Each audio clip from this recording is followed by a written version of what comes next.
Well, let's start rolling right into this. Maybe in like not a creepy way. Yeah, I'll have to do it with my wife in the room. You could be eating a box of Eggos every single day. With maple syrup and bacon. Roll out of bed. I just comb my beard, brush my teeth. I don't even do half of that.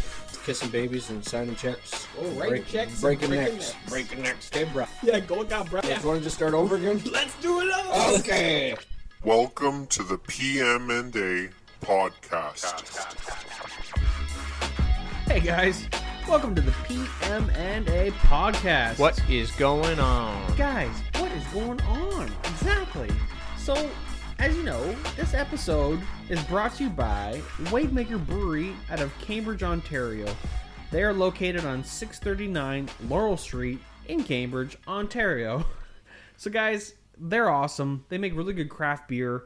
They're a craft brewery, but also a distillery. But guys, they are amazing. They're from Cambridge. They're awesome dudes, and they make amazing beer. You can hit them up on their online store. You can check out what kind of beer they have. In the upcoming weeks, they're going to have their Punch, their Double IPA, the Raspberry Blonde Ale, the Legendary Powers Dry Hopped Kettle Sour, and their Oath Session Stout. It is phenomenal. They make amazing beer. Scott and all his crew, they work together. They're working hard.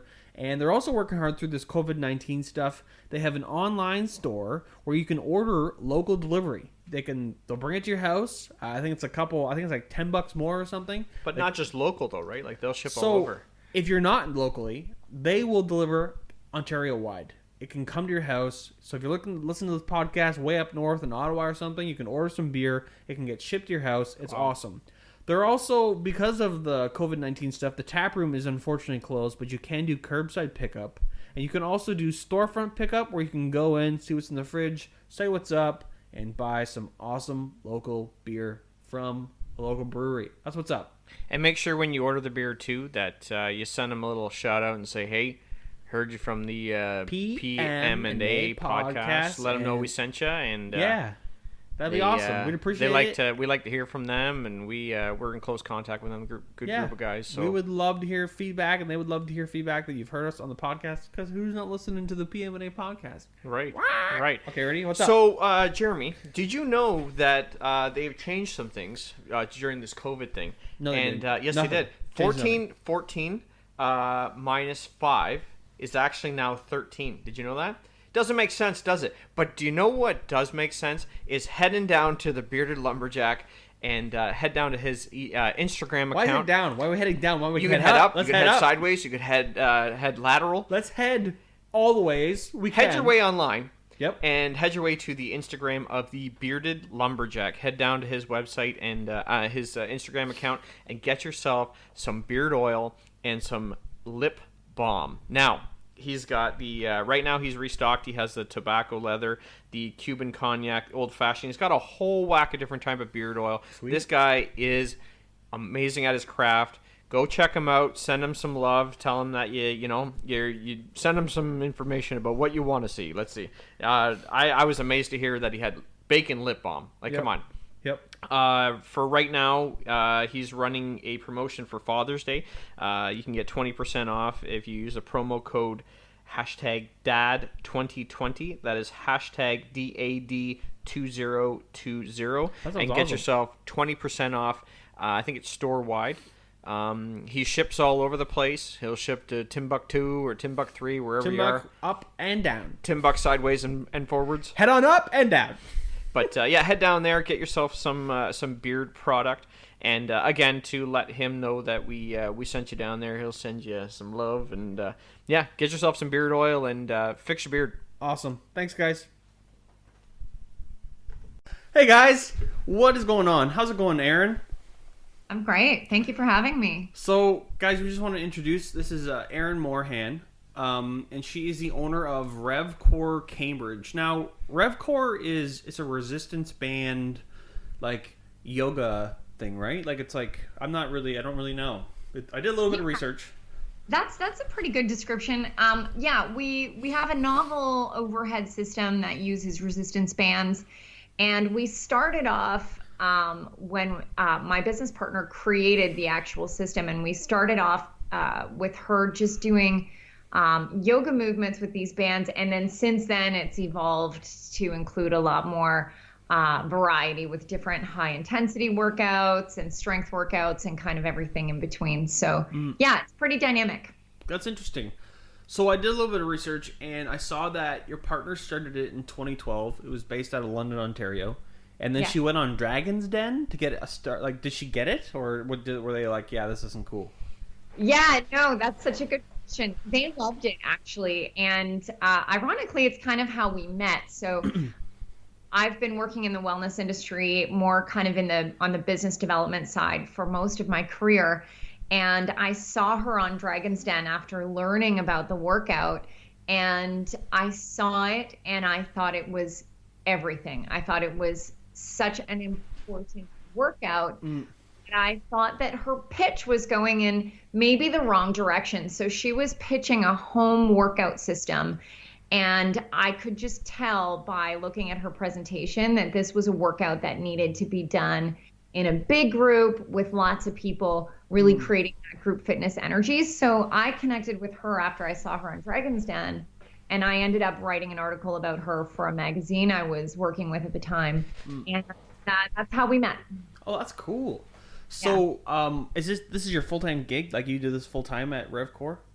Oh, yeah. That's awesome. So I guess with this whole COVID-19 thing, things are a little bit different. And I've noticed that so in the mornings, you're doing like a morning meditation. Is it like a morning meditation yoga kind of combined thing for people?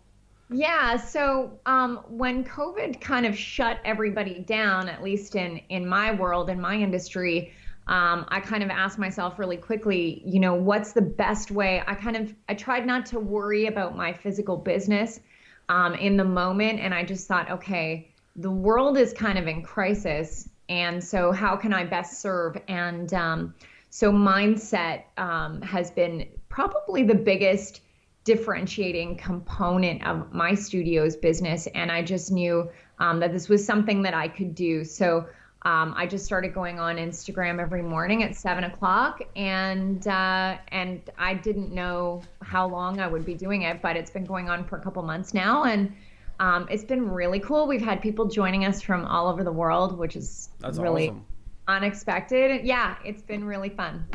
Do you think that you could continue doing that with something like moving forward for like Periscope or what's the other one, Twitch? Because then you're not just doing it on Instagram for free. Like eventually down the road, when might be the the new norm, that you could actually make a little bit. Because I know they have. I've been looking into some of that stuff because I was trying to DJ live on Facebook and Instagram, and it just wasn't working. It wasn't going very well because I kept getting kicked off or playing good music. Oh yeah. But I was looking into these other ones, and they were saying that you could. Not that I would. But because I wasn't looking to use those platforms to make money, but could you use that, do you think, later down the road to like have like a subscription type thing, or like so they could subscribe to your program, so it's still in a routine where it's like, okay, I'm gonna do RevKor on Monday night, and it's this much a month, still like a lesser cost but easier for you to get. Yeah. So I feel like maybe you're a mind reader, because He kind of is. this is in the works. So yeah, there's no question that, I have a bit of a formula for teaching mindset. And I think that with all my years, so I taught yoga for many, many years.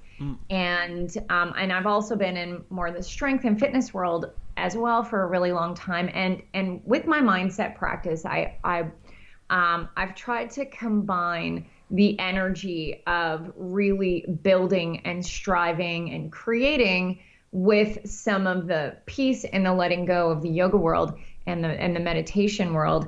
So it is something really different. And the feedback that I've been getting from my Instagram crew is that it's so unique, and it's really helping them to create their own solutions during COVID, because I think anybody who's a business owner or even, an employee who's been laid off, people are trying to get creative and redesign their lives.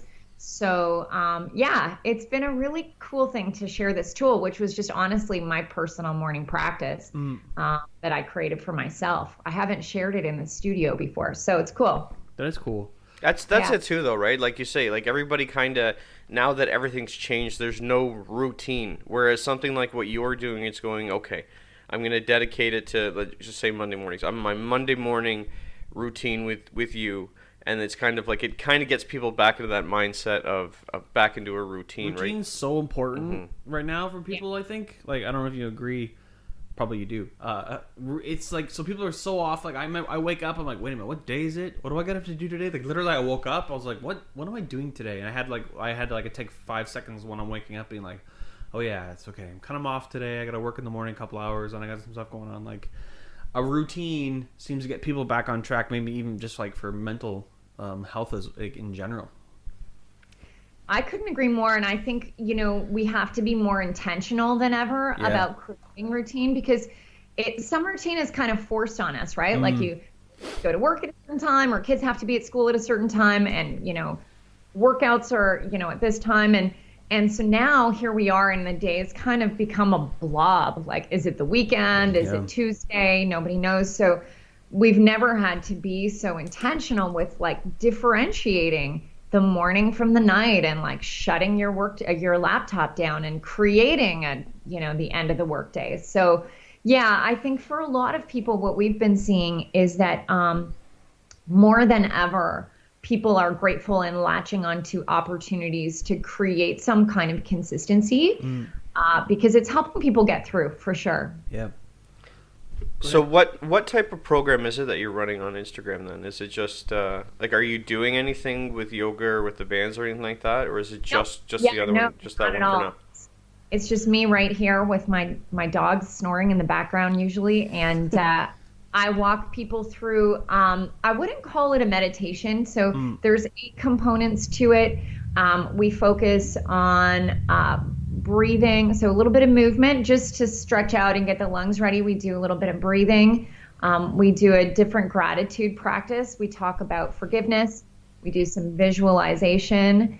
And then we do a kindness share, where you're kind of sending kindness out, bringing kindness in, and going into your day leading with kindness. And the idea basically is that, we're working with just neuroscience, right? We know that the brain is plastic, it's elastic. We know that it changes if we kind of carve new thought habits into the brain. So the idea is basically like you're tuning your brain the way you would an instrument at the beginning of the day, so that when you go into your day and you face all the crap, right, that comes up, that you've actually primed your mind to go and crush some of these challenges instead of kind of falling victim to your day. Yeah, then I think we're noticing it more and more in this day and age. I hate saying that phrase, day and age, but like we're realizing and we're learning more about the frontal lobe, understanding learning and what we can create and the new connections we can create,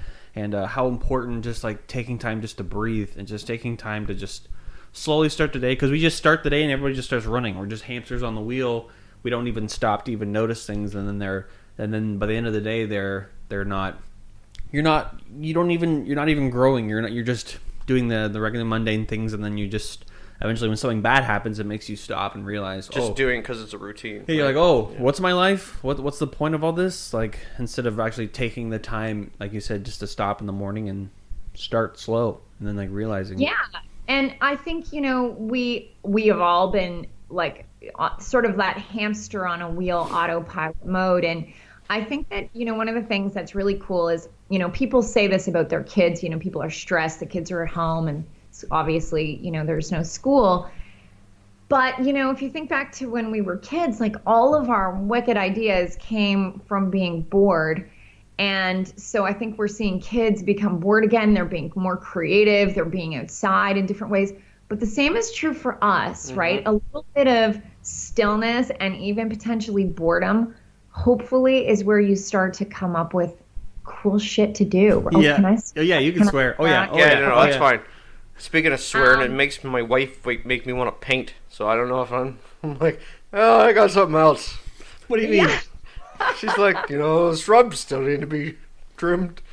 A lot of weeds on that lawn. Welcome to owning a house. Ernie's a new homeowner. Ernie's on a, what are you, like a 6 months in? Well, see, when we moved, it was August. So I couldn't do a whole lot Yeah. because it was starting to get into the cold season. But now that it's nice outside, it's like, all Yeah. that stuff needs to get done. Yeah, welcome down to the house, man. Jeez Louise. So, I was trying to ask you before. So, where did you grow up? Where are you from? Are you from Ontario, Canada, Cambridge? Yeah, sort of. I was born just outside of Toronto, and most of our family was in the Toronto area. So I've been in and out of Toronto all my life. We lived in Quebec for a little while, at the bottom of the Laurentians when I was a little kid, and we came back here. Cambridge is new to me. I kind of went Toronto, Burlington, Hamilton. And then my mom moved out here to Cambridge. This was after my ex and I split up maybe about 8 years ago. And she kept telling me, are you guys in Cambridge as well? Yeah, we're from Preston. Yeah. Okay, cool. I thought so. So my mom moved out here, and I was like, I don't think I've ever even been there. I don't even know what that town is. And then I kind of fell in love with the whole, I think, it's a beautiful place. Cambridge is really pretty, and the river, and Preston is like, I love Preston so much. It's got the, I lived in Bloor West Village for most of my time in Toronto, and I feel like Preston has that feeling of like the classic, really functional downtown with shopping on both sides. And I can't wait to see it come back to life after me too. all the construction is done one of these days. But I really, really fell in love with the beauty of it here, but I think it was the warmth of the people that just blew my mind. I found myself living here single, and I had bought a little house, and then I ended up meeting my husband, and here we are. Cool. And then you, so when you moved here, was that in part to open your studio or no? Yeah, Angie and I hadn't met at that time, so when I moved here, I had left my career in healthcare, and I was consulting for small businesses, mostly in the wellness space. And I was just doing my thing, back to consulting and working at home and hanging out. And actually, my business partner was one of my clients, and I loved her. Her energy was off the charts. I thought the product was ridiculously awesome and important. And RevKor, for me, the workout checked all the boxes of what I felt was missing in both the yoga world and in the strength training world. There was something there that you just couldn't find anywhere else. So I ended up partnering with her and opening the studio just almost 5 years ago. And I had owned gyms in the past and said, you know what, I'm never doing this again. And then I did. Yeah. A little bit different than a regular gym. So you had just a regular weight gym and like the regular gyms. So you were running those before? Yeah. Oh man. Wow. Yeah, that's a little bit different. Yeah. From look, I haven't been in your studio, but just from the pictures, I'm like, that doesn't look Ernie's like not going something there. Ernie's not going to go hang out. It's a lot of things. It looks like I could strangle myself. It looks So you guys are situated right across the street, I think is it Crawling Panther? Are you guys right on Water? Is it Water Street? I don't know. No, that's King. We are on St. Andrews. Oh, St. Andrews. Okay. Yeah, we're on St. Andrews. People always know where we are because there's a Domino's in our plaza. I know exactly where that is. Yeah. The Domino's. Yeah, you know the Tim Hortons that got shut down for a week? Like, if you turn right, you're heading towards Sobeys and the... This is going great for the Twin listeners. Dragon. Yeah, people from Cambridge, not from Cambridge. Yeah. They're really having a great time. They're like, whoa, we don't really care where you are. Yeah, it's on a street. Yeah. It's on that weird corner. No. That's rad. Yeah. Third corner. In that video game corner thing, yeah. Yeah. Video game / tattoo parlor. Oh, yeah. Man. Loans. Whatever you need. Yeah. Exotic animals. Yeah. Oh man. So the gym that you had before, that was in Toronto, was it? Actually in Burlington. And so RevKor in Cambridge has been around for how many years now? 5 years. 5 years. We opened in a little old brick and beam space originally where the Southworks is, and then that got purchased, and so we quickly moved around the corner to a much bigger space, and that's been tough, with COVID. the bigger space in general has been tough. I mean, we moved in and there was massive construction all of a sudden all around us. And then of course, we get through that and then COVID happens. So it's definitely been cool because I think the challenge of the new space, it's forced us to get very creative and think way beyond the original business model that we started with, in ways that have all been super cool blessings. And I think that's been my biggest takeaway with this location. It has been really one awesome challenge after another. But looking back, each of those challenges has helped us make the business so much better than it ever would have been. And the nice thing about your location now, for people that don't know, is your area is actually expanding like crazy, because there, down the street from you, there was about 3 or 4 gravel pits that are actually been rehabbed and done. So those are bound to be more houses as well. So really? So housing is going in. Yeah, the back a lot of part them they Galt? have to be. Yeah. Oh, interesting. Those ones can't be man-made ponds because they already have enough man-made ponds in that area. And I think in general, this area, like we're booming, like all the breweries and stuff, and I like, love it. Like all the donut shops that are opening up. Like we've had Red Eye Cafe on. We had Wavemaker on about a month ago. See, you go eat your donut, Sorry, and after 2 months ago, yeah. before this all started. We've had a lot of local people on, and even the weightlifting gym, Preston Iron, that's opening up. Yeah, like, I love that. yeah, Love that was great. Yeah, we've had Laura on and Josh. They're just great people to hang out with. But just in general, like this, we're growing. Like things are getting so big for like Galt. I remember as a kid going down to Galt. It wasn't really a whole lot. Like you would go down there for maybe the market. I think it was just starting. Like I've lived in Cambridge my whole life, and so has Ernie. In Preston area anyway. But it wasn't really the way it is now. Like we keep telling everybody, I'm like, this is so amazing. We're seeing such a growth. Like it's so cool. Because you'd heard about it in Kitchener, right? Because Kitchener had what's that? Blackberry. What they had that, right? And they were expanding from that. Well, now there's like Google and like but that's all, just it. all Like the technology stuff. Yeah, you would hear KW as being like the booming area, and now it's like no, come check out. Yeah, we're getting everything's like so many cool things going on. So, included in your new studio, what is just people can know what is exactly goes on there? What exactly is like the workout? What exactly is the RevKor? Yeah, awesome question. So in our studio, I think the biggest thing is that we really try and train people on lifestyle instead of just movement. And I think that's one of the things that's been really neat about COVID is that people are connecting now, like our new members, because we have a lot of new members in the last 2 months. Our new members are connecting with us through my Instagram for the most part. So they're already on board with creating powerful kind of lifestyle shifts. Whereas, with the physical space, people are coming in for a workout and then they kind of understand over time that we coach them in really all corners of their lives. Oh, cool. So we're really, really big. We've always been big on mindset. Nutrition is really key, but we don't talk about nutrition and movement from a weight loss perspective. We really just talk about health. We talk a lot about mental health and gut health and eating for fuel and vibrancy. So yeah, we focus on all of those things. We try and give people the full package so that they have an opportunity to really just design the healthy life that they want in all corners. And then movement-wise, we teach our RevKor classes, which include our novel system, but we also do a lot of personal training and small group training. I teach a ton with kettlebells, which is my thing, and I love. We do a little bit of boxing, hybrid classes, also with some kettlebells. And we teach a ton of mobility. We're really big on mobility over flexibility. So we do a lot of stuff. Lots of bands. Lots of resistance bands. So now that you're doing it more online, though, like, would you say now that it's more so about you and not really about the workout, though? Because I know there's a lot of things that, like, I was doing online.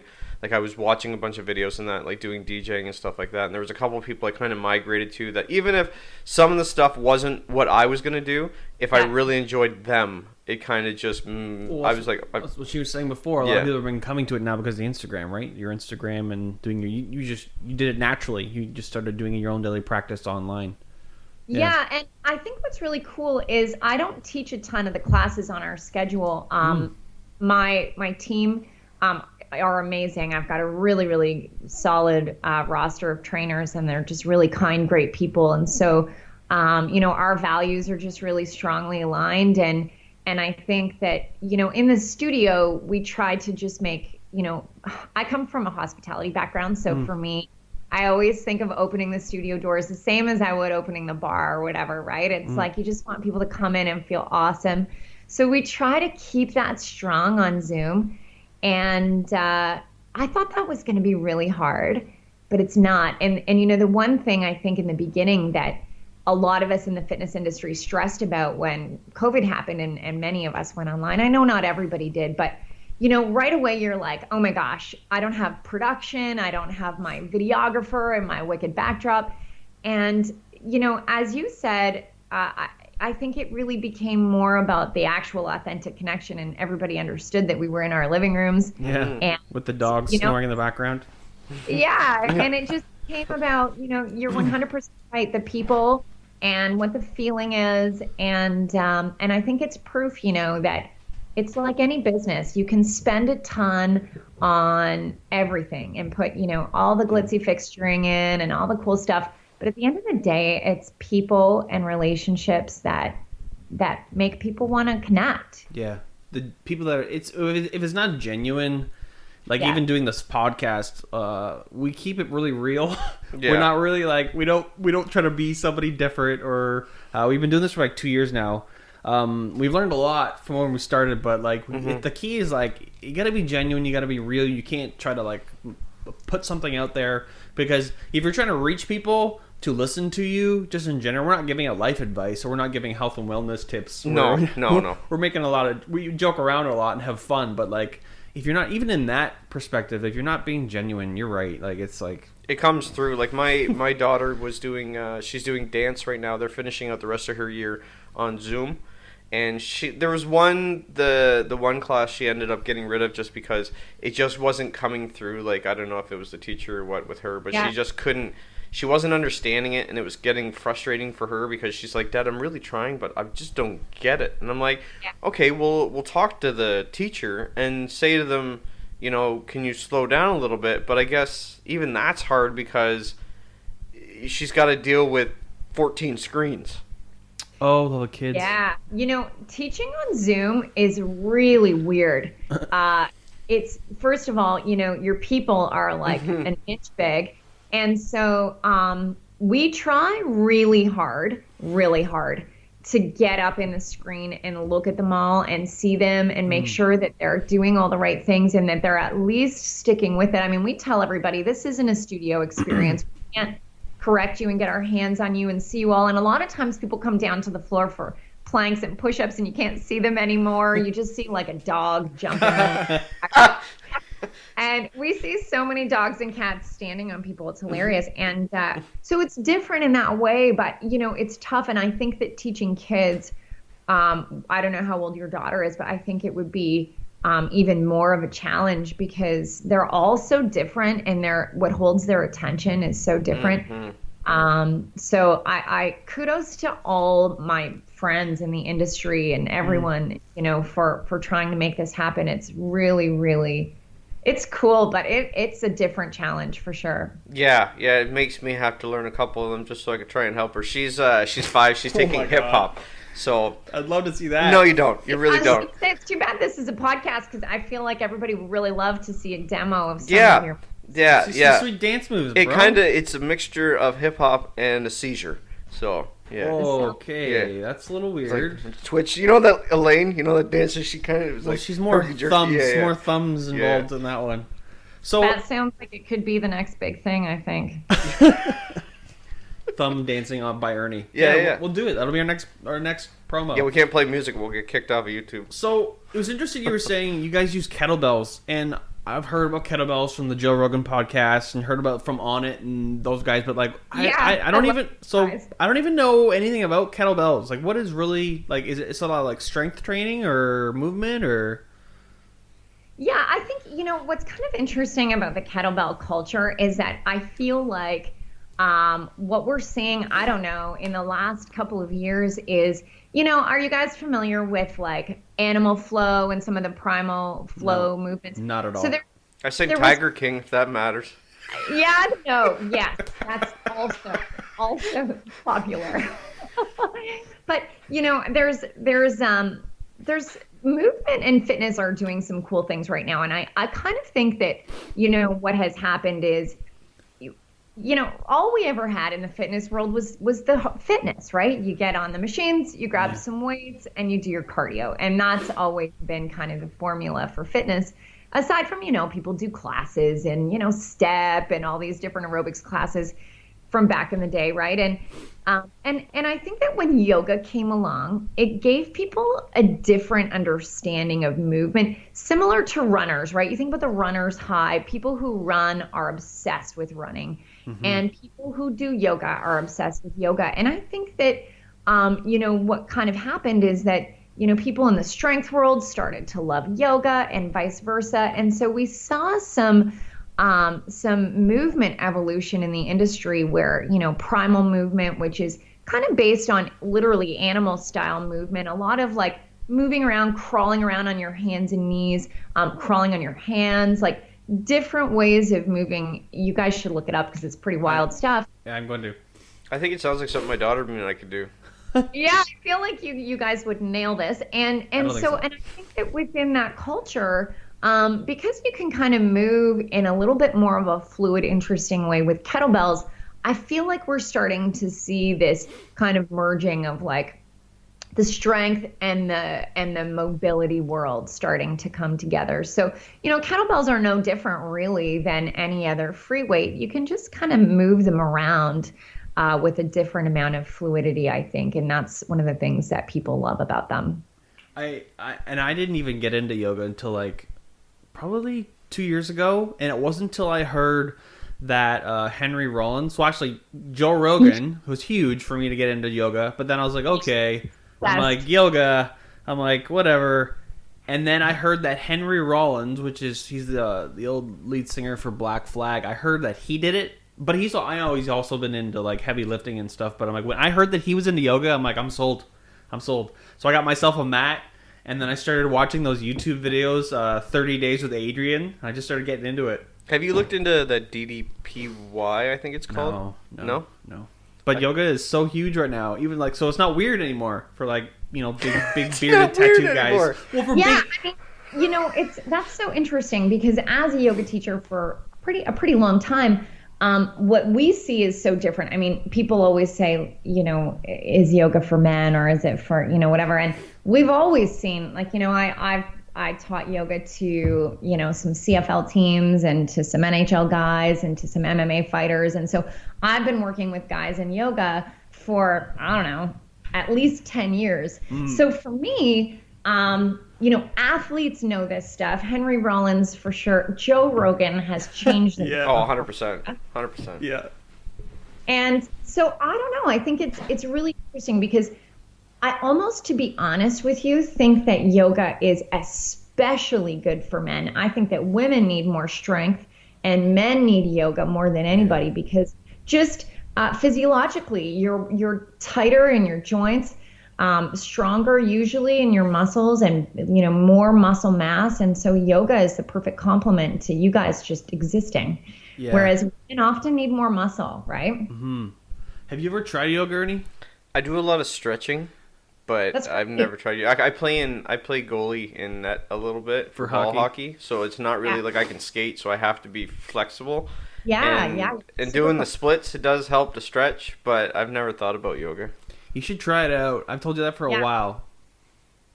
Like what she's saying, like it's so, it's relaxing. Weird enough to say it's relaxing, but then also like you're getting a sweat on too, and your heart rate's going up because you're holding these positions for a certain amount of time. Like, what do you think's the most beneficial part? Like, so I don't like I'm not. You're an expert, so can you tell us like maybe what is the most beneficial parts of yoga for men? Maybe.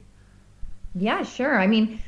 Oh gosh, where to begin? I think that, by and large, the number one benefit of yoga for everybody is similar to what we said about COVID. It forces you to slow down and be in your body and be in the moment.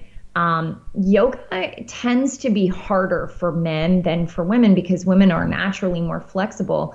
And so I think it's humbling for men. And that is, one of my favorite, Jocko is, stay humble or get humbled. And I think that's yoga for men. I think it brings you right into the moment. I think it shows the road to, hard work and potential progress and change in the body. But, I think that when it comes to staving off, joint wear and tear and all of the different tightness and restriction and joint damage that just naturally happens as we age, I think that yoga lubricates the joints for men, and it gets rid of, goalies, hockey players, it's amazing. And so actually, RevKor, when Ange, my partner, first created RevKor, Doug Stacey, who's the head trainer for the London Knights, was one of he's been a huge support from day one. So he helped us to create the very first couple of RevKor sequences. And the London Knights were doing our programming from day one. And it was a game changer for their on-season training because, if you're a hockey player and you're on season and you get into the weight room and you start lifting heavy weights, you might not be able to skate. You might not be as fast. You might be too fatigued. And so working out with resistance bands is a beautiful compromise because you're getting that stability-based strength, but you're also improving your range of motion and finding different extension through your legs, your ankles, your hips, all those things. So really, really essential, I think, any athlete, and even just, you don't need to be a professional athlete, but even for you as goalie, I think it's essential to stretch. As you probably hurt yourself, right? If you can get out there and stretch first. My dad was a goalie, and as a kid, I always used to think it was so funny because he was like this huge 6'6" guy, and he didn't really, smoke, and with his head under the hood of the Camaro. And then I'd watch him out there and he'd be in the splits or whatever. And I'd be like, what? Wow. Because I grew up dancing. So I thought it was very impressive that he could get out there and do his stretches. Yeah, I barely fit on all the rides on Wonderland, so I need to be able to move. Yeah. Yeah. Oh my god. You should have ready to load. Oh yeah, always. Oh my god. Always a short joke. So we were talking about this before, but even with that topic, the idea of Joe Rogan bringing things as a norm, I feel like health and wellness is a trend now more than ever. I feel like we're talking about it way more now.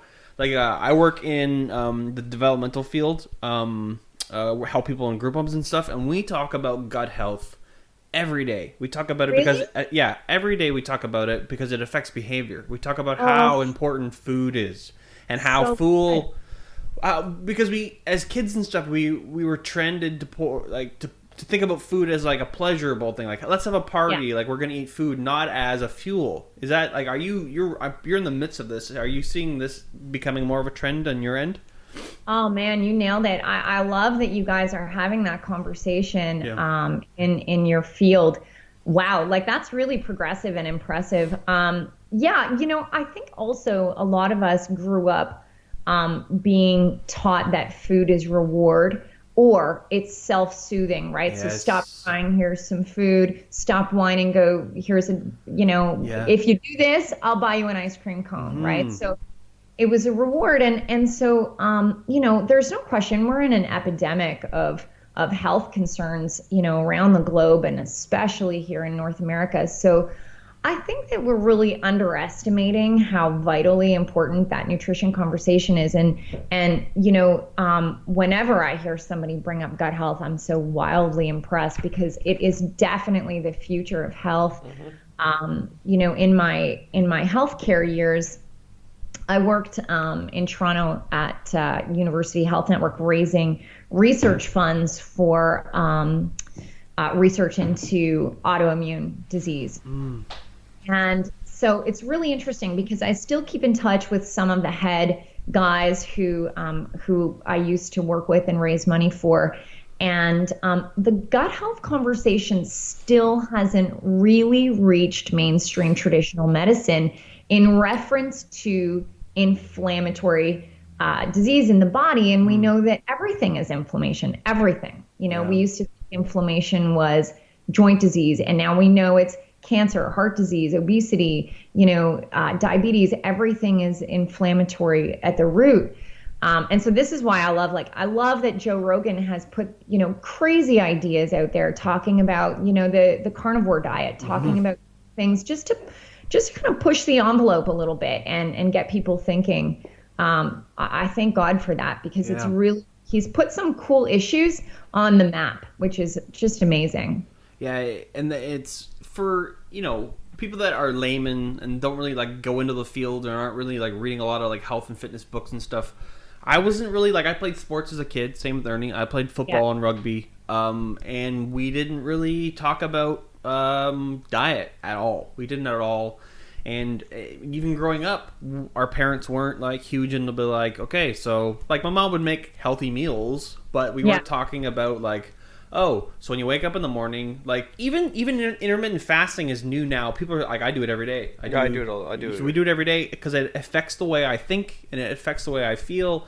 But there's so many interesting things that what we didn't know, but people didn't really care about as kids. But now people are so involved in it, and even with this COVID stuff, I know I was doing some reading, and in New York, their main crisis with people that are getting it and maybe passing away from it is obesity. That's what they say. That's the number one thing that I was reading about it. It's just it's so crazy. Yeah, I think, I don't know if you guys are familiar with Sean Stevenson. He has a great podcast, and he's been talking so much about that since the beginning of COVID. And I think this is such a call to action for us. And I love what you said about intermittent fasting, because I'm a big fan as well. And I think what's funny about it is, COVID makes me think a lot about this. I don't know about you guys, and I don't know how old you are. I think I'm a little older. I'm 33. I'm 36. Okay, so yeah. So I'm 44, and growing up, you had to go ask for a snack, right? You have breakfast, lunch, and dinner. And then that's if you're lucky, let's face it. Some people have a lot of money, right? And some kids didn't go to school with lunch, but if you're lucky, you have breakfast, lunch, and dinner. But there was never this constant eating that we do now. And the fitness industry also precipitated that by for a long time, fitness trainers would say that you have to eat every 3 hours to keep your metabolism revving, which probably did a huge number on gut health all over North America. A lot of crazy people. Yeah. And intermittent fasting is really just breakfast, lunch, and dinner without constantly having snacks. And, so it's kind of interesting, right? It's almost back to what's intuitive and back to just old school, protein, carbs, like meat and potatoes, right? Yeah. No potatoes though. Yeah, I stay away from bread too. I stay away from bread. Yeah, no. Yeah, I cheat on the weekends, but that's it. I that's all I did for 2 years, and I didn't have a chance to make it out to a gym or anything because I'd be working crazy hours. Yeah. So I do heavy equipment, so I'm basically just sitting down all day. So sitting there filling my face with food and not moving around all that much didn't seem to make sense. So in the morning I would get a coffee. And then I would, by the time I get home, it was usually about 7, and I'd make sure that I was done supper no later than 8:30, and I did that for... Yeah, but when did you start eating, though? What's that? What time did you start eating? As soon as I got home, so that was about 7. No. In the morning, what time did you start eating? I had my coffee. Yeah, but what did you... Okay. So were you just having one meal? Were you having one meal? Yes. Yeah. Yeah. And so I did that for a year, and I lost... over 60 pounds, I think. Yeah, but you weren't eating. You got rid of salt. You got rid of sugar. But all I was eating was salad, a little bit of chili, maybe sometimes, but white and light meat. That's how I described it. Yeah. I know. It's gotta watch that white word. So white and light meat, and then and then fruit, and water. Yeah, and then you dropped how much weight? Almost 80 pounds. I mean, here, first of all, good for you for taking charge. And I think, eating one meal a day sounds really, really crazy to a lot of people, but there's a lot of interesting evidence around, that as long as you're getting your nutrients and your caloric intake, that actually those long periods of fasting are so beneficial for gut healing. But I think the thing that the fitness industry doesn't want people to know is that nutrition, to me, is 95% of the game. Yeah. And obviously, I am obsessed with movement. I was born obsessed with movement, and I live to share it. But nutrition is where your results and your health changes are going to come from. And everyone wants us to believe that we can exercise out of a food, of overeating and indulging in our food and drink. But you nailed it, man. It's nutrition is the game. Yeah, I didn't touch a gym. I never grabbed a kettlebell. Never went on a yoga mat. I didn't. I was even so my youngest was just born. So like with all that, with all of her stuff, and my oldest is she's 3 years older than my youngest one, so she's 5 now, and my youngest is 2. But even like those first couple years with her dance and all that, I didn't have time to be going to the gym or doing any of that stuff, especially with work and with my wife working as a PSW as well. Like our work schedules were just so crazy, so all I could do was basically regulate eating, and I'm like, okay, we'll see how this goes. And I went from wearing a size 40 pants to like now I'm in like a 34, and yeah. It's crazy, man. I love that. And can I ask you too, like, did you feel a huge just difference in your energy level? Oh, 100%. You'd wake up and I'm just like, I don't feel like I need to go back to sleep. Yeah. And your mental clarity, right? Mm-hmm. And I think those are all results that people associate with fitness. And nutrition will change your mental state. It will change your energy level, your sleep, and all of the different associated health things that come up, right? You're going to have less joint pain. You're going to have less low back pain and bloating and all the yucky stuff that we feel when we're kind of just, not eating as mindfully as we could. Sorry, go ahead, Ernie. And I was going to say, and I just switched to a night shift just because of, so with me being heavy equipment, I'm considered quarantined all day. So like we were fine, like we were essential, I guess, because we were mining / construction, but some of the stuff we deal with construction companies, so there was no new jobs opening up. So I took on a night shift just to kind of keep me going through this part here, just so I knew I would get some hours. But I was kind of worried about it, but I'm just like, as long as I'm eating okay and I'm getting all my sleep, I'm okay. And I've been fine. Like today I lost a little bit of sleep, but I'll make up with it this weekend when I'm back home. But people are constantly saying, "Oh, the COVID-19, like they're like gaining 19 pounds," and I'm kind of like, "Oh, brutal." I'm like, you probably are just way more stressed. You're sleeping way less. You're getting like haggard sleep. Probably not going into those deep, like rapid eye movement stages. Like, I'm losing weight. Like I've been joking around. I'm like, oh, well, I'm doing better because like I'm just not going out. Well, it's hard to get food around that mask, so. Right? Yeah. You can't through. Oh my gosh. We've heard a lot of that too. I think there's a lot of people taking a lot more than normal. Yeah.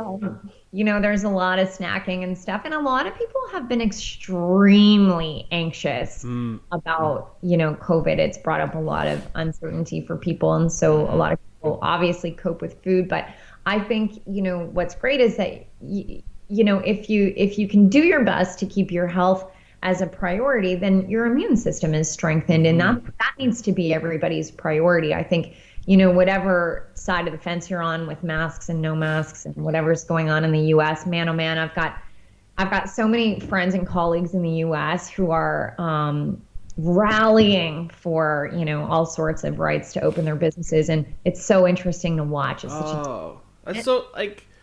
Do they realize, like, the masks... So, my wife works at a hospital. She works in the ICU unit. And, so she's in the front line. Like, there could have, like, this joking around because I get, like, frontline pay. But my wife's literally in the front lines, in the ICU, where they have the ventilators and stuff. Like, people don't realize the reason we're wearing masks is because they don't have enough ventilators. Like, it'll get to the point where our doctor will go... This person's gonna live. This person's gonna die. Like these are the reasons they're really slowing down things. Is so the hospitals won't. They get have enough overloaded. beds. Yeah, they have enough beds. Like that's the reality. But people kind of get lost in like the. Of course, it's affecting people's like bank accounts, and of course, it's affecting everything. But like, we live in first world countries. We're a little bit luckier. We get like the benefits and stuff. But like I feel like there's so much information and it's not all true. Like it's just like, oh boy. It's like watching CNN. Well, that's what people are doing, right? So. Well, and it's easy to, I mean, oh my gosh, there's so many conspiracy theories. Yep. Everything that's out there, and it just makes your head spin. But to me, it's like, it's easy just to take the precautions. Even if this is all a big scam. Yeah. It's easy to take the precautions, and then as you said, just keeping yourself as healthy as you can. And my hope is, and I don't know if it will play out this way, but I do hope that the conversation gets bigger about, moving forward, how can we empower ourselves to make ourselves less dependent on healthcare and more responsible for our own health. It's a tough conversation, but I think now's the time for people to really take it seriously. Yeah, it's definitely now is the time to realize, like, where do you stand on health, like in viewing it and eating, and it's now if it's not shaking you up now, like they're saying, have a good immune system. Like that's. Are they actually saying that though? Because I will not watch the news. I'm not watching the news, but I'm hearing like people talking about it, and like it just makes sense. Like, eat better, have a better immune system, and then don't really worry about maybe it'll help you be less anxious when you're going. Are they talking about your immune system, or are they still talking about not drinking stuff you put in koi ponds? I don't know. Yeah. What? You didn't hear about that? No. Sorry, I didn't mean to interrupt you, but they remember Trump said something about some chemicals that he thought would like boost your immune system so that way you'd be safe. So this couple took it as like, we're gonna go drink, wasn't it? They were like, bleach? We're gonna go drink it. No. It's like the stuff that you use to like get rid of like the pH balance and like the algae in a koi pond, and they drank it. Oh no. Yeah, there's some interesting things going on, but I think, unfortunately, watching the news, I try to watch the news once a week so that I'm not completely dark. And I find like I'm not hearing anything about how to keep yourself healthy. Nope. And the other thing that we're not talking about is that fear and stress are one of the number one ways to sabotage your health and immune system. And so, that's why, to be honest, that's why I started my mindset thing, because I know people don't like uncertainty. I grew up, had a little bit of a tough time growing up as a kid, and I think that there were a lot of roadblocks and a lot of challenges. So I feel grateful to be sort of more accustomed to tough situations, and a lot of people haven't had to face down a lot of adversity. So when something like this happens, they just don't have the experience and the tools. So to me, it was like, how can I help people be less afraid? Because actually, this is kind of a blessing in disguise.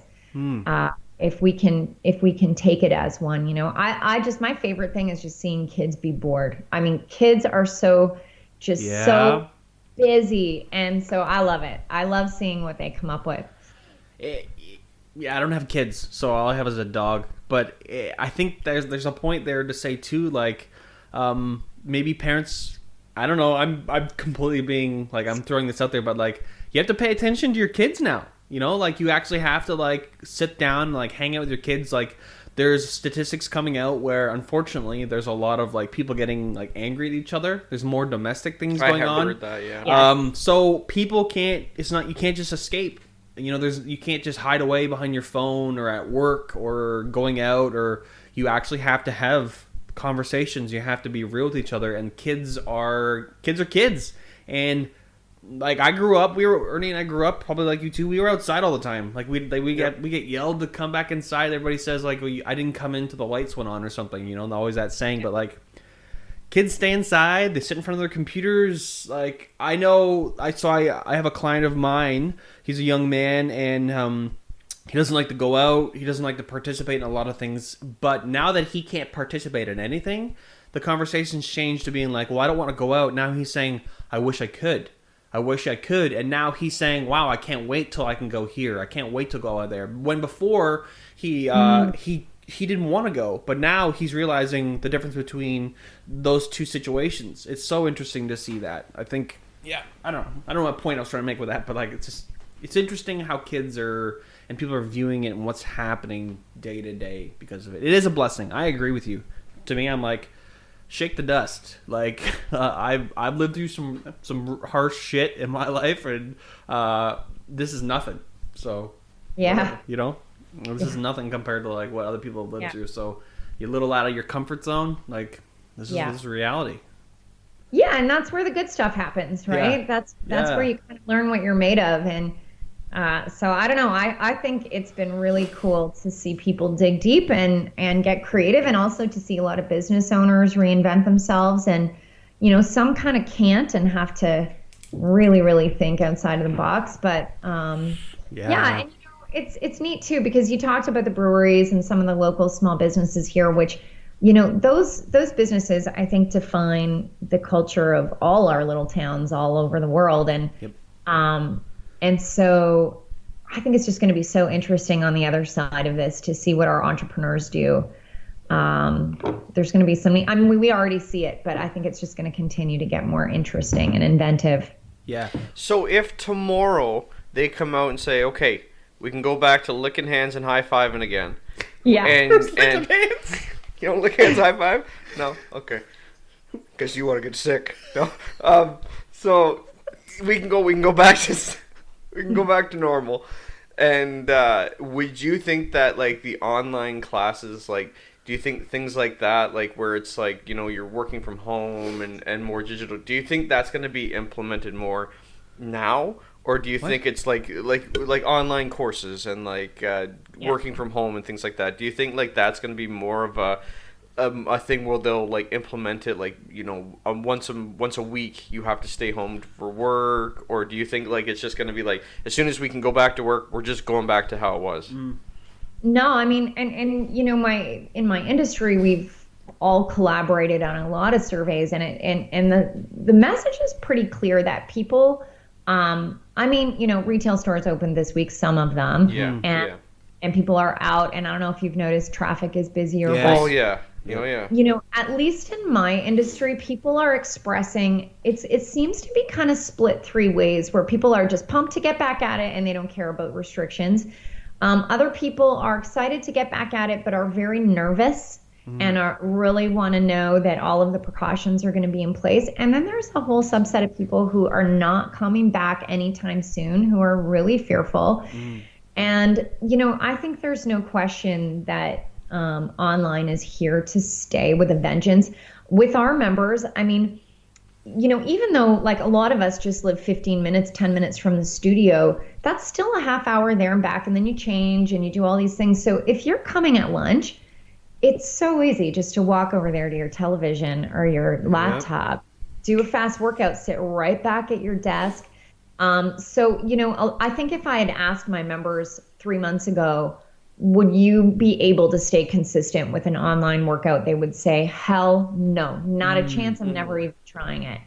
And they're crushing it. I mean, our attendance is up 20% from this time last year. So that's hugely, indicative of the future. Yeah. So it's affecting our listeners too. We're seeing like it's got up 50%. Awesome. Yeah, it's crazy. Yeah. Like we're just like, we got them sitting on the couch. Thanks for sitting at home. Listen to the Next podcast. is going to be video. We're working on it. But you know what it is? It's like you guys are providing conversation. And think of all the banter that people have. Like, I don't work in an office really, but think of the banter that people have like in the office or even in the car on the way to work. Maybe people call their mom or whatever they do, right? It's like we're not having as many interactions. So for me, I'm on the same podcasts or every morning when I'm getting ready for my morning mindset thing, I throw on a podcast and I get dressed, and way more than I normally would. I listen to almost 8 a day. No way. Yeah, because I work a 12-hour shift, right? So as soon as I get in my truck, and that's the other thing with COVID too, is we can get out for breaks. I'll go out in certain groups with, I know people that aren't like COVID positive or anything like that, or the older crowd, but like the group I'm with now, we're a bunch of younger guys, so we're not in that risk, and we're keeping our distance away, we're standing on the equipment. But anyway, 12-hour shift, I can pound in a lot of podcasts. Because you're alone, and Ernie also is in these giant trucks of the size of houses, right? So that's why he's, you can just sit so I don't there. really get out and move, so I want to listen to something, and I don't want to listen to the radio, and I listen to music way too much as it is, so Yeah, that's part of my routine too. I wake up in the morning and I have a speaker that's like in the middle of my area. So if I'm like, having a coffee, I have my shower, shave my head, like the podcast is going all morning, and I like it's enjoyable. It's like you're part of something fun. Yeah. And what podcasts do you listen to? Like all of them?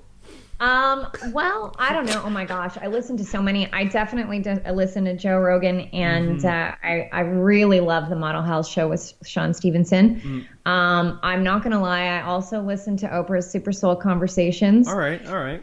And You get a house, and you get a house, and you get a house. Does he have houses now? I don't know. Okay. Probably. And sometimes I'll listen to, let me see what's up here. I certainly have listened to you guys. I was like, what are these guys all about? Oh. Yeah. Oh, Did you listen to the Michael Yo one on Rogan? Which one's that? That was that comedian that ended up getting corona. Oh, that was like this week, right? Yeah. This past week? No, I listened to the Tony Hawk one yesterday.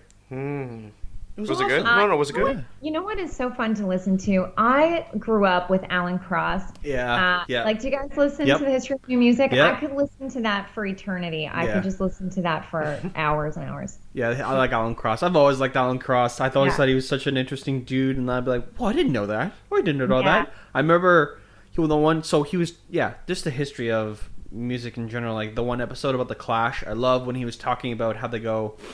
I can't even think of the song now, but he just wanted the audio person who was doing the recording. What do they call that person who does the recording? Production? Producer was like recorded it, and they were just went off the cuff. Like they just recorded it, and it was cool to hear that kind of history stuff about like albums that you listen to, you love, and like Alan Cross speaks some wisdom into that. Kind of like a master class, kind of. No, more like it's awesome. You have to listen to it. Oh, you have to listen. Yeah. When I was growing up, like he would do, I think he did a radio show once a week. I don't remember what, Thursday night or something like that. On the Edge, I think, right? Yeah. And it was just, you'd wait for it because his knowledge is so good. And so now just being able to listen all the time, it's so great. If I've got a long drive, I always, and then you start listening to old music again. You're like, remember like, I was listening the other day to, he did a 2-part on Queens of the Stone Age. And it's like, oh my gosh, Caius and all these old tunes that you start to pull up. So I love that, right? You just remember some of your old bands. What podcast did you listen to with us? What was the one that you heard? Like, which one did you listen to? I'm trying to find what the last one was that I'm looking at my list I'm here. waiting for. Well, it was number 5, and it didn't have a number. It was called "My Eyes Are Shut." Don't listen to Don't listen to that I one. listened to the one with the fitness people. Oh yeah. So That's, Laura Laura and Josh, Preston Iron. Preston Iron, yeah. Is that the one you listened to? Yeah. And you know what? I didn't know about them until I listened to that podcast. So that was really, really cool. Yes. Yeah. That's all. Like Corona high five. Yeah, Corona high five. My wife's like, don't touch each other. Like, we're brothers, by the way. We're brothers. So just Okay, I did not know that. Yeah, we're bros. Yeah. Like really. We found Did you Jeremy in a basket in a river. changing your name to Bert? Oh boy. Oh, here we go. Yep. Yeah, I've heard that Yeah. a lot. Yeah, maybe once or twice in my lifetime. I'm allowed to make that joke because my brother's name is Brett, and obviously I'm Erin, and so we get asked that all the time when we were kids. That we should just change our names to Bert and Ernie. Oh my god. No, you shouldn't. It's not good. No. Not good. Those two dudes were.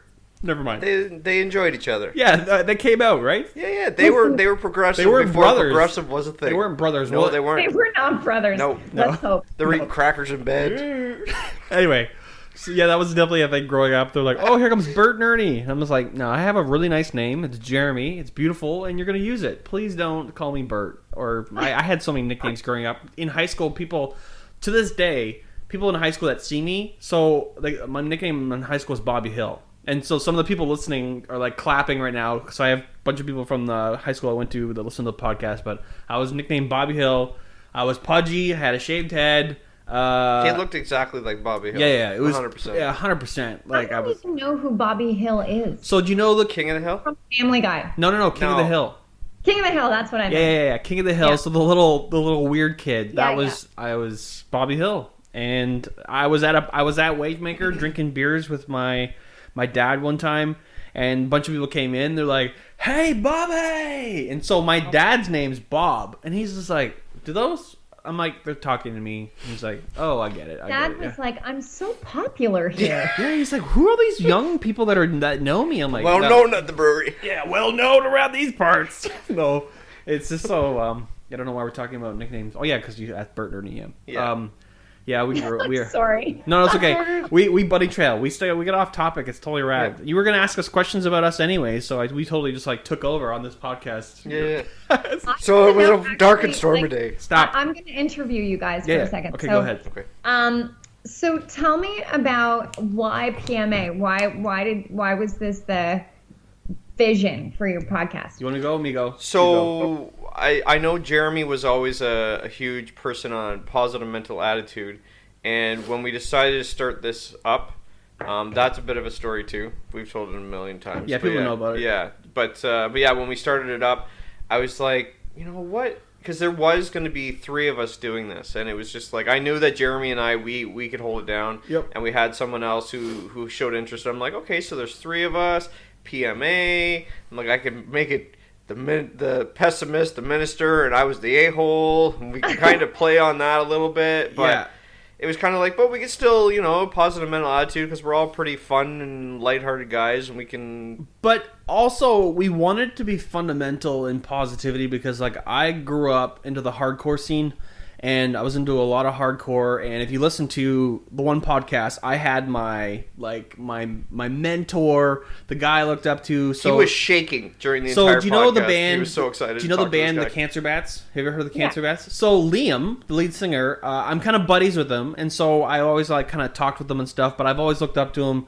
I've always thought he was so rad, and so we had him on the podcast about maybe like 2 months ago, and it was like the coolest thing. I probably way overdid the. Oh, you were shaking. You were like overdid the research, but so I was into that hardcore scene. But in that scene, it's kind of like I want to say the word brotherhood because that's such a stigmatized word. Whoa. So, but it was like it's so cool. I can't say white. And, You and can't it's say so brotherhood. positive, and it's like it's just such an interesting community. And so I've always into positivity. I got PMA tattoo by Chris Anton on my hand, and I've always been into positivity. It's just been my thing. I went to school. I went to a seminary college. I was going to be a pastor. I was going to. I realized I went into it, and Jesus said no. I went into it with a lot of lofty ideas and really what I wanted to do with life and help people and change. And then I got into kind of a position in a church where I was helping out and doing sermons and things like that. And then I kind of unfortunately saw some things I didn't like. And I felt of it. a lot of politics of it. And I realized that's not the people that I wanted to help because they don't want to be helped. So my MO has always been positive mental attitude. And so when we were trying to figure out a name for it, I'm like, well, let's just keep that train going. Like PM&A has just been like positive mental attitude. Why did we add the and? Because there was already a podcast called PM&A. Yeah, I was gonna say. Oh, and that's actually he's a singer for a hardcore punk band or something. I can't remember his name now. Anyway, but that's kind of why we started it, PMA, and then we just kind of but we have fun. Like we laugh, and people that listen to the podcast, like we just had this giant YouTuber on the last podcast, 2 podcasts ago, and he's probably got like some crazy 50,000, 60,000 followers, and he's like all this high tech, and he's been in the industry, and has like, and so he came on the podcast, and at the end he was like, "You guys do a really good job." And he's like, "I really appreciate." I just like, about cried. I was like, we just like looked at each other, we like backed up, we're like, wow. So we try, like we were talking before, keeping it genuine, keeping it positive. We have fun. We're not just like. And what is the next question, Ernie? Do you have like we just? I didn't write down anything. Yeah, but that's why we kind of like called it PMA. I love that you bring up Chris Anton because I have some work by Chris as well, and Ricky. Pardon? Do you have any work from his wife, Ricky K? No, I don't actually. Good luck. I don't. We've planned a couple things, and it's funny. It never works out, and then I don't know. It just doesn't work out. But she's so talented. Absolutely.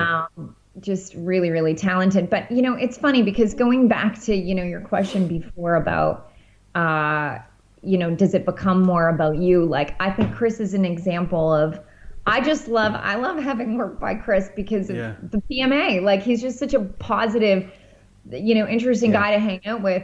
And I look forward to those sessions just for like, I'm a business owner. I don't relax very often. So I find it so nice just to have like 4 hours off to talk to somebody about positive things. Yeah. And it's so cool. That and he's such, actually him and I have connected on that exact same thing, and we've talked about this on the podcast a lot, but like Ernie and I, we won't get tattooed by somebody who, we actually talked about that on with Daryl, because he's a tattoo artist out of Kitchener. We talked about that, like the idea of just like hanging out with somebody, getting tattooed, and you want to like that person and you want to get along with them, and it's cool to meet those tattoo artists that are like that cool, and Anton is definitely one of those dudes. So shout out to Chris Anton from Grand River Tattooing. Shout out to Daryl Weeb. Yeah, Daryl Weeb. Yeah, you should listen to that podcast. It was really cool. Daryl's a really rad guy. We got along so well. Jeremy had you've met him a couple times when I was getting tattooed, but he came in, so then we are in the works of starting up another podcast with him on his idea of, we're gonna review Tiger King, I think. We're gonna go episode by episode and do like commentary through it, and like, because we just jammed over it, and it just seems so cool. So spoiler alert, it might not be coming out for a while, but like I had a bit of a family issue, but we're gonna do that. But anyway, back to that. Yeah, Anton's such a cool guy. I completely agree. I was lucky enough to get a tattoo by Ricky Kay before she like boom exploded everywhere. So it was before she kind of like got huge. She blew up. Got big. Yeah, it should explode. Anyway, yeah, I completely agree. So, how many? You have a bunch of tattoos. How long have you been getting tattooed for? Changing subjects. We're asking you now. Yeah, I grew up. You grew up in the hardcore scene. I grew up in a very interesting world. It's a very back in the day, a punk rock world in the city. And my boyfriend, when I was maybe 14, was a tattooer like for 5 seconds, but he's still a tattooer in the city. And so he would just put these terrible tattoos on me, like in our spare time. So I have a lot of those.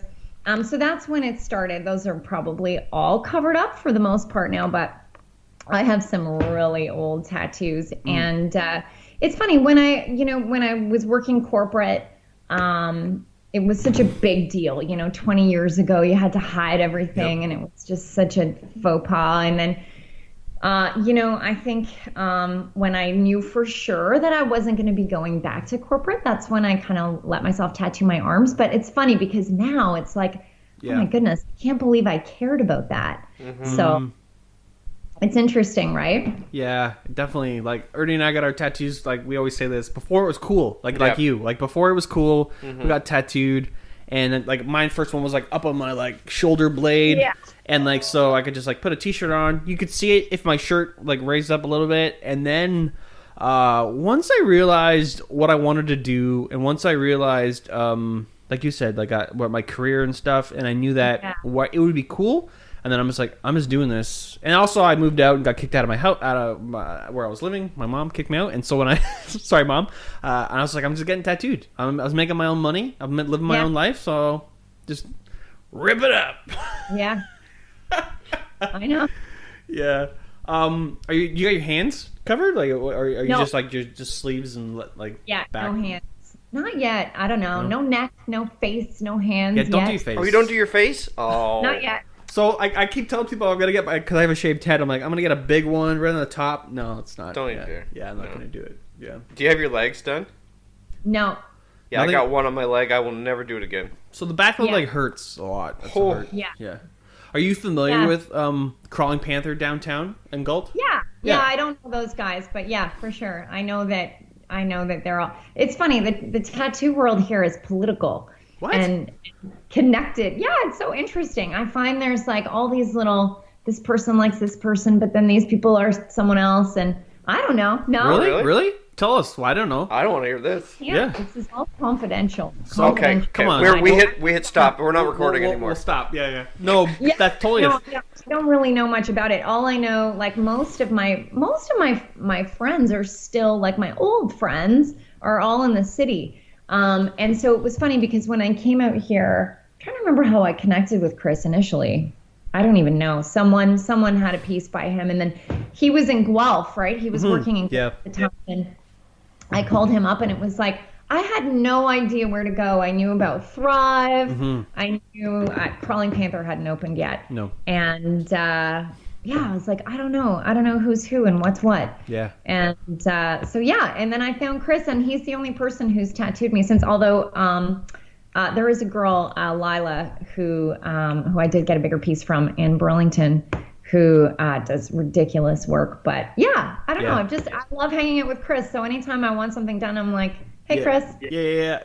That's the thing too. So this is going to be a local reference. So just before I forget to ask you, last Saturday, did you try and leave your house?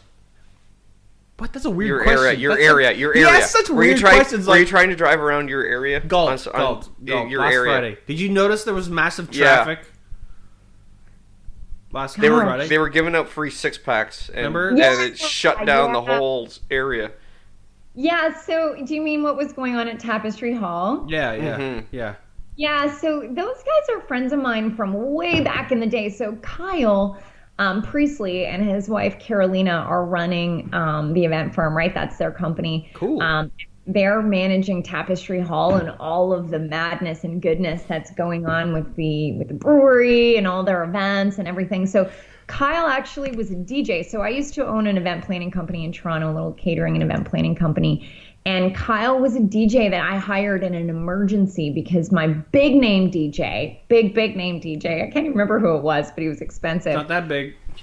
Yeah, I think he's actually passed away. Oh no, sorry. No way to go, Jer. So Kyle was like 17, and it was like I had an hour to find somebody, and he rolled in like a champion with this little van, and his company at the time was called Planet Good Time, and and he was all professional, and he did such a good job that I was like, when you see a spark in someone and you know this person's going to do cool things in their life. Yeah. And Kyle's one of those guys. So, so he worked with me, my boss at the time before I started my business, and then he worked with us as well. And then he moved out here to Waterloo Region and started his business. And so I was really proud of them when they took over that events project at Tapestry Hall. Yeah, and they were giving away like crazy. Yeah, I was in that lineup, and I was in the first lineup, and I was in the line for like an hour, and then the police shut it down. Yeah, They shut down the whole thing, and I was like, oh, okay, well, I guess I'm not getting any of this. But I went home.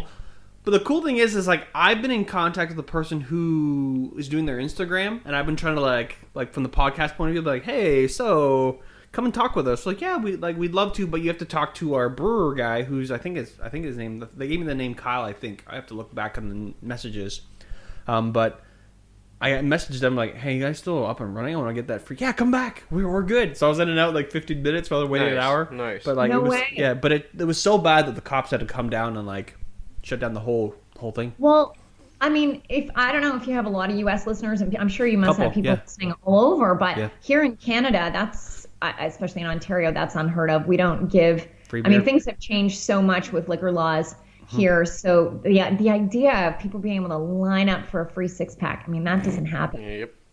Yeah, it was awesome. And it was interesting stuff. Like I've never had it was like a malt beverage water. I've never had it before. I'm like, okay, this is interesting. It's a little. I've never had it. I'm a huge beer guy. People that follow me on Instagram, they see pictures of my dog, cool sunsets, my face in a mask, and beer. That's so. So, but it's not beer, right? Like it doesn't No. taste like beer at all. No, to be honest, when I'm drinking it, it kind of tastes almost has like a moonshine kind of taste. Yeah. So like a white lightning, but not as strong. Yeah. But also is like carbonated water, and they're really promoting it as like something to mix with. That's like they're really promoting that. I've noticed that a lot. There's like a mix. And they had beer too, didn't they? So yeah. So I didn't realize that. They kind of like pulled a sneaky on everybody. They promoted the water, but also they gave like a lager and a stout as well from like the foundry. So there's like a foundry brewing company, which is like, I guess it's coming out of the same place. I didn't know. Yeah. Clever girl. Clever girl. Yeah, exactly. Going to be beautiful. Yeah. It's really going to be Well, something. That place is amazing looking. I was looking up on the website. The company that I'm working for, DJing right now, they've actually been talking with them about getting in to do some events, I think.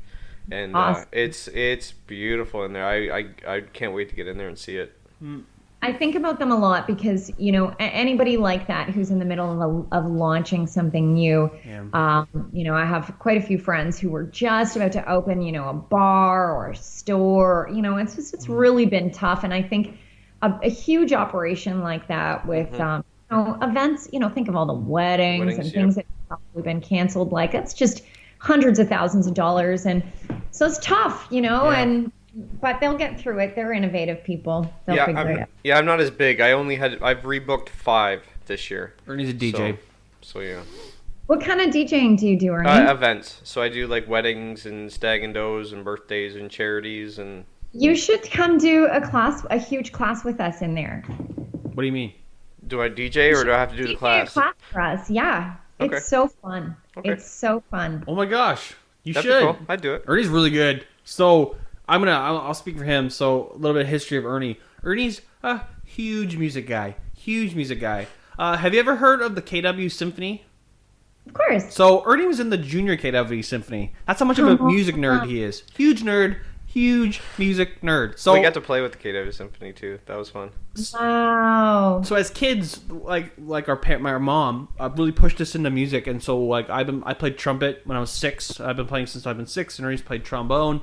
But so you know how there's like always like there's the one kid who's like really good. Here we go. And there's like the kid who's like not really good. I wasn't really good. I'm okay at music, but Ernie's really good. Like he has an amazing ear, and so it's interesting to see him evolve from like the classical training to jazz to so many things, and now he's like using the element of DJing, and he's putting his specificity and his like charisma and like how crazy anally he is with everything, and everything's perfectionist music into DJing. He's killing it. I love it. So inspiring. Yeah. I think I don't know, music is magic, and for me, like there's a lot of science around that we're hardwired as humans to move in synchrony to a beat, right? So that's why we really love doing live music stuff in the studio, and then we love doing big events where everybody's kind of moving together with music live if possible. Kyle's come and DJ'd for us before with some of our classes, and it's so much fun. But, you know, talking about the symphony, when I first moved here, I could not believe that we had a Cambridge symphony and that nobody cared about it. So I sat on the board for a little bit, and, you know, like we have some really incredible musicians here in Cambridge and KW, and I wish that more younger people would get into that. And maybe it's up to the symphonies themselves to make it relevant, but I love that brought you to DJing. How cool is that? Yeah, I was I think my wife's the girl that was babysitting for Danielle and I, she was getting a stag and doe, and I'm like, do you have a DJ? She's like, no. I'm like, tell you what, I'll find some speakers, you pay me for the speakers, and I'll do your stag and doe. So that's why I'll send you the receipt on how much on Kijiji I'm buying these giant monster speakers, and I got something that leads into this too. By the way, you're just gonna go holy cow. So the big speakers, the big speakers that I bought, I did it, and they ended up paying me because they liked how everything went, and then that led into another event, and that led into another event, and then it just kind of snowballed from there. And I decided, wow, let's throw this on Instagram, see how this goes, and then like 3 years later. But funny story, Jer, the guy that we spoke with last week, Jacob, from Bearded Lumberjack, he was at one of the events that we did when I first started. Do you remember the one at the Preston Legion that I didn't like because I had to play all rock and roll music, and everybody standing there staring at each other? Yeah. He's like, when we did the toonie toss, that's when Jeremy and I could light up because we're like, okay, we're gonna talk. We're gonna get this. So I'm the talker, and someone's he's like, the hype man. He's the hype man. Yeah. So he was. We like to talk up the toonie toss to get people to throw toonies. So we're over like, this guy's got it. He's got it. Really yelling. Or like you get so you get this little kid and you're like, this 5-year-old's gonna win all this booze. So really? So he was at that stag and doe. Oh, small world, man. Yeah. Yeah. Small world. Let's maybe talk to our Yeah, we guests. can talk. Yeah, sorry. yeah, sorry. not talk to each other. I like it. I like the reminiscing. Oh, that's funny. So, talking about like the businesses trying to have to like get creative. There's a lot of local businesses we've had on, and it's really cool to see like the local business, like for instance, Cambridge Restaurant on King Street. Josh, the guy who owns that's a really cool guy. It's a family-owned business. It's awesome. They've had to really get like technical. They've had to like upgrade and like because it's like a restaurant.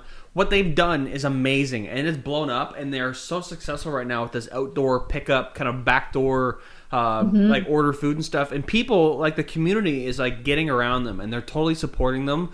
But he had to get creative and he had to like adapt to the changing of the times. And unfortunately, like one of my favorite cafes, you know, Anubis Cafe on King Street, Yeah. they closed. No. Like done, Yeah, done, closed? Done. Oh no. I know. That's what I said. That was the exact same thing I said because it's like 5 minutes from my house. They closed, and it's super unfortunate. And I was like, I was trying to like connect with them a little bit in the past, but like, it's just like that's a sad story to hear. That like they just couldn't Were they a walk-in only? I don't know. Maybe they just couldn't get set up enough for people to come in. No. Sorry. Like this place, I don't know where this is. No. You could they go have in there. drive-thru? You could hang out. No, it wasn't a drive-through. You could go in. So yeah, you're right. It was a walk-in only. Right. Get coffees and stuff. Because places like Sauce Boss, like how they do that window, that little Yeah, window but that they have. food's a little bit different than coffee, right? You're spending $2 on a cup of coffee, and you're spending like $20. But anyway, those are two examples of that area in Preston where people have had to adapt. And then people, unfortunately, couldn't handle it. But I know, talking to him before, the construction and stuff on the roads really was affecting him as well. Oh my gosh. Preston small business owners Right? have been hammered. Oh, This yeah. is outrageous. I mean, I honestly, so when I had to move my studio, Preston was my top pick. I love Preston and would move right there in a heartbeat. And I could picture, walking to a little studio there. And I think it's just such a beautiful spot there on the river. And that was one of the reasons that I didn't, because I was concerned about people getting around and just the timing of it all. And I ended up having that challenge anyways where I was. But, I think as a business owner, some things have happened for people during COVID. It's like, a small business will take you to your knees. And so we don't know a lot of the times what other hurdles a business owner has been up against. And it's sometimes you have to reevaluate and say, what am I doing this for? Because, we do this with the dream of like, you've got a dream and you want to share it, but the reality of the lifestyle of that is different. And I think that this was a great opportunity for people. So I'm not saying this about them, but also like, for some people it was an out where it's like, you know what, this is too hard. This is not what I thought I signed up for. This is not worth it. And I think, one of the things that I've been talking so much to my coach and my colleagues about and friends in the industry is I think we need to hear more stories like that, because a lot of small business owners think that they're alone with their reality. Like, I'm not going to lie, 1 month in and I was like, I don't think I can pay the rent this month. Like, I don't know what I'm going to do. Even though all of our members, not all, we've lost members, but even though many of our members are still going, just shutting the door means I lose over 50% of my revenue. Yeah. So, I didn't lay a lot of people off. I kept most of my team working with their normal hours. That was a priority to me. And, I had to get really inventive. And there was definitely a good 10 days there where I was like, can I do this? And so it's isolating when we don't talk about how hard it is. And then we just hear these stories that people have closed. And I wish that the news, I have some friends that work in the news, and I said, why aren't you guys covering the stories of it being really fucking hard? Yeah. And they're like, because we want people to feel hopeful. And I'm like, well, that's bullshit. Because if you wanted people to feel hopeful, then I don't know what I've been watching the last 45 years. Bullshit. So, I really think that it's been isolating for small business owners. And, especially here in Cambridge, I've noticed compared to running a business in different cities, small business owners here in Cambridge are a little bit protective. It's a small community. People sometimes feel more competitive with each other than I think is healthy and necessary. And so people are really nervous to be vulnerable with each other and say, holy shit, I'm struggling. And so I've put that out to a lot of my friends in the small business community, and people are like, oh my God, thank God you say that, because I thought I was the only one. Yeah. Yeah, it's really, really hard. And I think, for me, I kind of just said, it's always hard. And so for the first time ever, we're all in the same boat for the most part. I mean, I have some friends like Pete and BJ Malloy who run Malloy's, and they're killing it. They make soap and they're making hand sanitizer, and they're just like, COVID has their business is booming. But for most of us, this is a grind. And so, I think you just have to get back to your purpose, right? It's like, why do you want to do this in the first place? And maybe your purpose is too far in the other direction. And it's like, listen, it's not for me. Yeah, the motivation's got to be there. That's interesting. I never thought of it that way. Having the motivation, not maybe just more than just making money. Because like if you're passionate about something, you're going to want to do it, and you're going to figure it out, and you're going to be... Not to say that people aren't passionate when they're like, if like their business goes under, like there's a lot of unfortunate stories, but like that's really, I never thought about that. But Murphy's Law did the same thing too, where they're doing hand sanitizer as well, right? And that's huge for the area right now. Like our buddy Ben, who runs the Murphy's Law. He's my buddy, right? I can say that. Yeah. Ernie's had a lot of interactions with him with charity stuff, DJing, and then we've had him on the podcast. But like Ben is such a cool guy, such a humble, amazing guy, and he's making like hand sanitizer, and it was all over the news. Like they were talking about like Murphy's Law, moonshine hand sanitizer. Yeah, I wonder if you could drink it. Ooh, a little bit for your hands. I'm sure some people have tried drinking it. It was a bad idea. Get sick. Good idea. Bad idea. Bad idea. Yeah. Oh my gosh. This is it's definitely the topic of today is like the COVID. But Ernie and I keep saying this.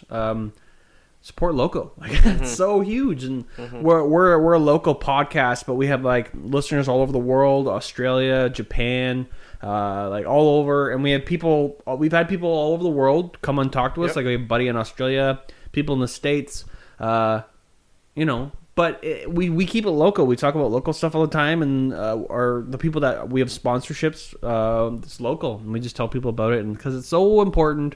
Even when this is all done, it's still important to shop local and participate in local things. Like go to your local RevKor studio and go get your sweat on while I play music. Yeah. So awesome. So will you guys like once, let's just say, like I say, licking hands, high fiving, once the doors open up, do you do like classes kind of like they do at like other facilities, like where you have like a Monday and a Wednesday and a Thursday and a Friday kind of thing? Is that what you guys do? Or is it every day? We have anywhere from kind of 5 to 7, 8 classes a day. Whoa. So we're busy, and then we have a lot of training and things that go on. Like we're pretty much open and rocking from 6 in the morning until usually around 8 or 9 at night.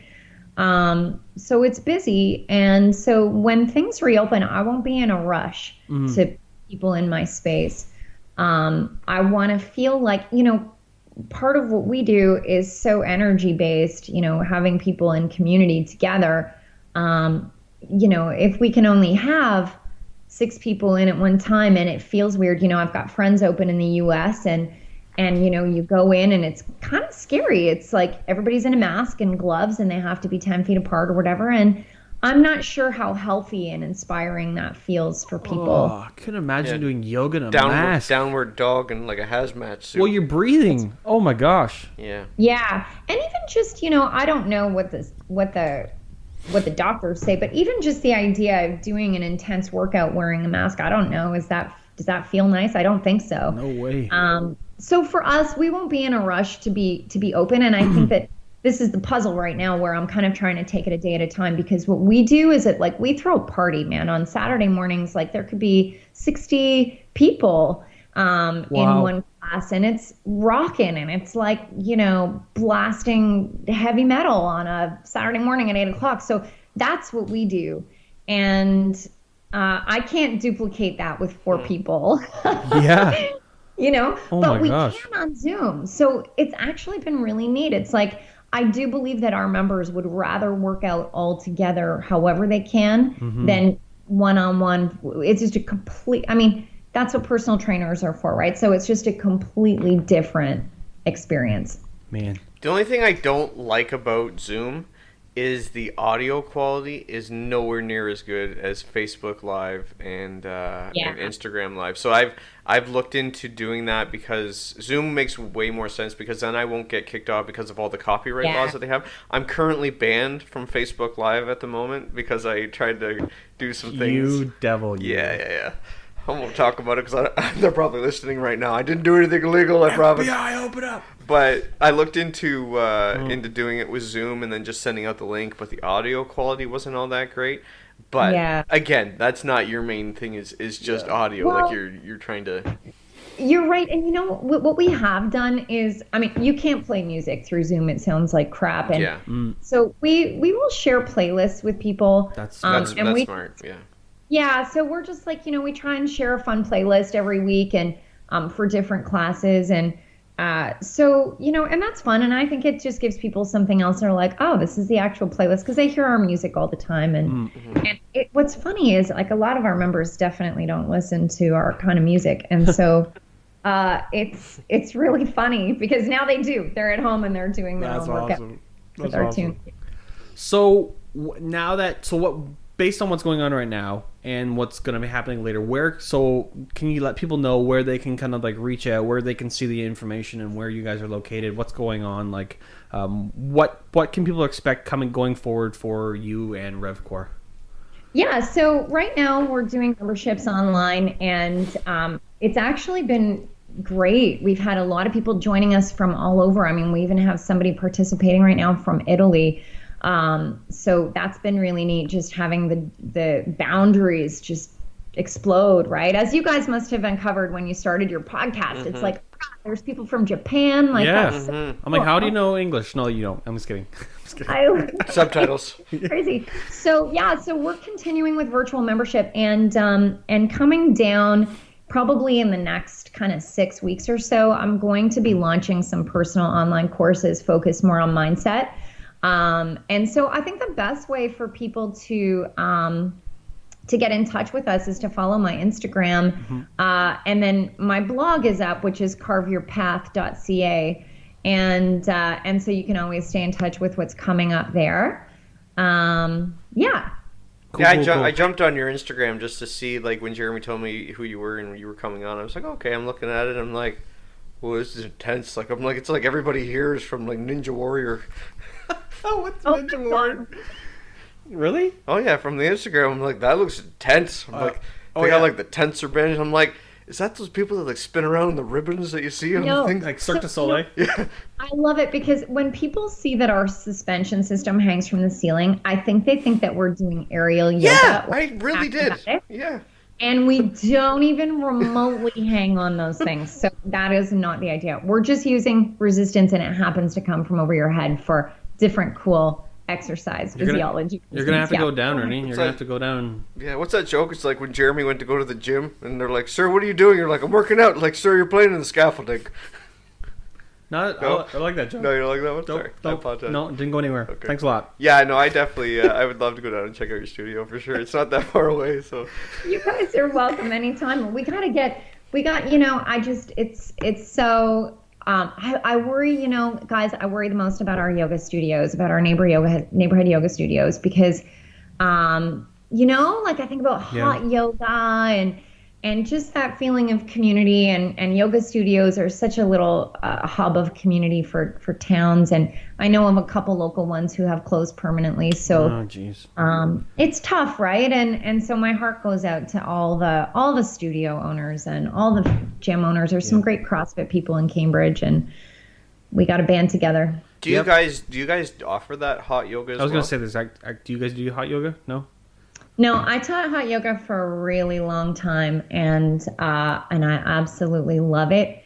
And but we don't heat the room up. I was going to say, you probably need a really big furnace. Yeah, or you just like burn wet rocks, or you're burning through furnaces pretty quick. Yeah, we use a wood stove. Yeah, right. Just crank it up. You can't breathe. Anyway. That's what the six-pack's were for. You pour the six-pack in the... Too far. Too far. Too Okay, far. Too far. Anyway, so we just want to say thanks for hanging out with us. We had a great time. Thanks for chatting. All the best in the future. We'd love to have you back on. We could talk after all this is done, and we could talk Thank you more so about much. gut health. I think we should talk more about next podcast, all I gut health. Love gut health, and I have so my friend Jess Palladino, she does a lot of gut health programming with me in the studio.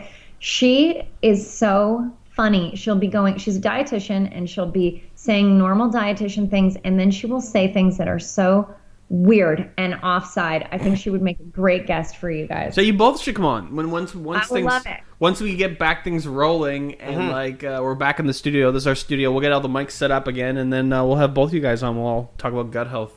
Yeah, Love that'd be it. cool. That'd be rad. Awesome. So sorry, just one more. Yep. So to get a hold of you on the Instagram, I noticed that you had one that was attached for RevKor. Is that for business wise to get a hold of you? Is that the best one to contact you at?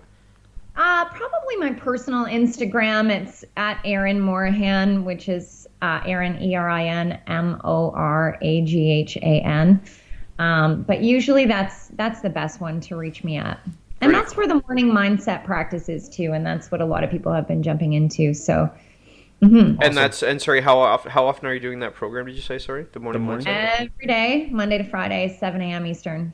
7 a.m. Remember I told you I jumped on it? Yeah. Man. Remember I went on it once, and you were like, "Oh yeah, positive mental attitude. That's so interesting." I was like, "All right, let's like this person's Nice, up. you What's got a up? shout out. What's up?" Yeah, and we also had a shout out this week from Jared Leto. What? Yeah. Well, The horrible Batman? so anyway, we won't get into that today, but that'll be a story for another day. But we want to keep you. But Jared Leto. thanks again for hanging out. We appreciate you. Thanks for doing what you Appreciate do, your time. guys. I love it. Thank you. Thank you so much.